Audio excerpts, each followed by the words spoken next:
India has been talking about semiconductor manufacturing for years, but there is another part of the chip industry that could be just as important, designing the chip in the first place.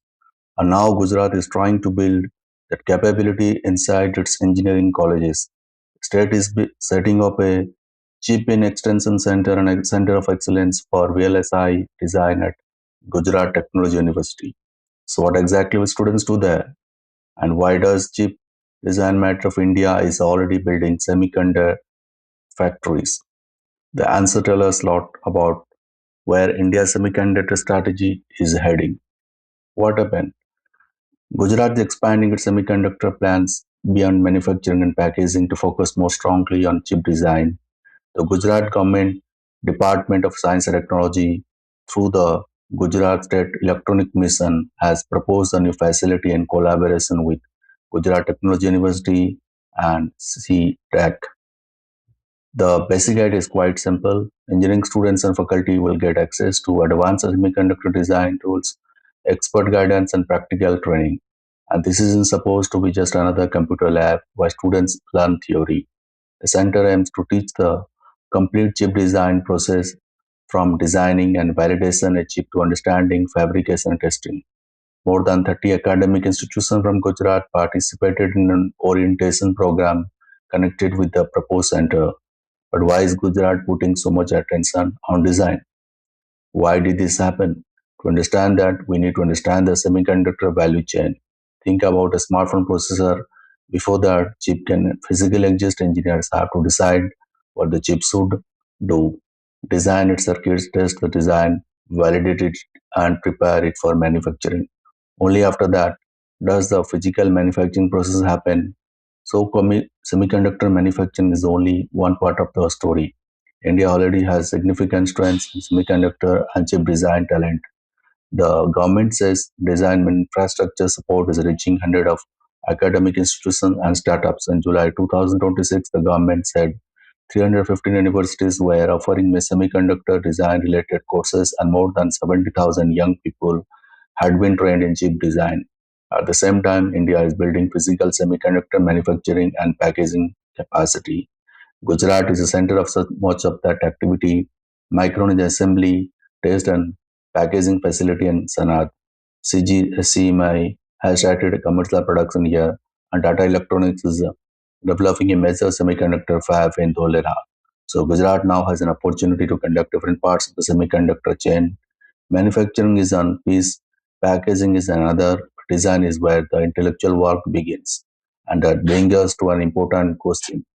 What exactly is changing? The proposed chip in Extension Center will provide engineering colleges with phased access to advanced semiconductor design tools. These are called EDA tools or electronic design automation tools. In simple terms, these are specialized software platforms used by chip designers to create and next complex electronic circuits. They are not like ordinary software such as word processor or video editor.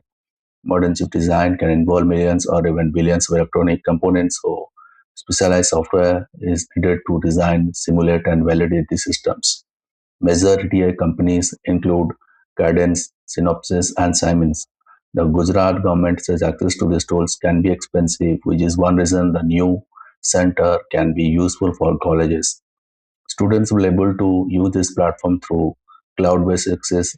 They can learn about different types of chip and circuit design, including digital chips, analog circuits, phase lock loops, and other specialized components. But here is the interesting part. The program isn't stopping at designing something on computer. Students actually get their designs fabricated through a multi-wafer project or MPW program. Normally, a semiconductor manufacturing facility isn't going to stop its production process just to manufacturing a chip designed by a college student. A new and MPW approach allows different designs to share a manufacturing run. So a student could potentially go from idea to design to validation, fabrication, physical chip to testing. That is a very different experience for simply studying semiconductor theory in a classroom. So who is affected? First is engineering students. A student interested in electronics or semiconductor engineering could gain practical exposure to tools and processes that are used in the real industry that can make a difference when applying for semiconductor jobs. So can engineering colleges. Instead of every college having to independently build expensive semiconductor design infrastructure. The Extension Center can provide access in a phased manner. Third is the startups and MSCMEs. The proposed facility is intended to connect a academic institution with startups, MSMEs, research organization, and industry that could create a place where students and researchers don't just learn about chips, but potentially develop ideas that could become commercial products. And that is another group that could benefit indirectly Indian technology companies. If more engineers understand chip design, validation, fabrication requirements, and testing, companies have a larger pool of people who can work across the semiconductor industry. But does this mean India will start designing the world's most advanced processors? No. This is where we need to separate the current announcement from future possibilities. Benefits and concerns. The biggest benefit is hands-on training. There is a major difference between knowing what chip design means and actually using professional design tools to create one. The second benefit is access. If advanced EDA tools are expensive, shared infrastructure can give students and institutions an opportunity they may not otherwise have. The third benefit is potentially more semiconductor startups. A student who actually builds and tests chips may be more likely to think about creating a product or joining a deep tech startup. But there are also challenges. Giving student access to software doesn't automatically create experienced chip designers. They need good teachers and instrumenters, practical projects, and repeated exposure to the entire design process. The Gujarat official quoted in the source material specifically pointed out that access to tools alone isn't enough. Students also need to understand how those tools are applied in real world chip development. And semiconductor design is highly specialized. So the real test will be what happens after the initial training, whether students go on to build serious designs, whether startups emerge, and whether companies actually hire this talent. These outcomes are still future possibilities, not confirmed results. So what happened next? For now, the confirmed development is the proposed ChipIN Extension Center and VLSI Center of Excellence at the Gujarat Technological University campus, along with the plan to expand access to semiconductor design tools across engineering colleges in Gujarat. Next, important step will be running this infrastructure into actual projects. Students need to design chips. Those design need to be validated. Some need to reach fabrication, and then those physical chips need to be tested. If that cycle works well, Gujarat could develop something more valuable than just another semiconductor training program. It could develop a network connection connecting colleges, chip designers, startups, researchers, and semiconductor manufacturers. That would fit into Gujarat broader semiconductor strategy. The stat the state already has major manufacturing and packaging projects.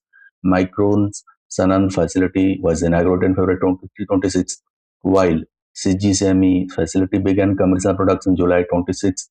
Tata Electronics is also developing a semiconductor fabrication facility in Dholera. So the bigger picture is becoming clearer. Gujarat is only trying to attract semiconductor factories. It is trying to build an ecosystem around them. So final takeaway, the important thing to remember is that the semiconductor industry isn't about factories. You need people who can design chips, companies that can manufacture in them, facilities that can package and test them, suppliers that support the industry, and businesses that eventually use those chips. Gujarat New Chip Design Initiative is an attempt to strengthen one of those crucial pieces, the talent and infrastructure needed to run an idea into an actual chip.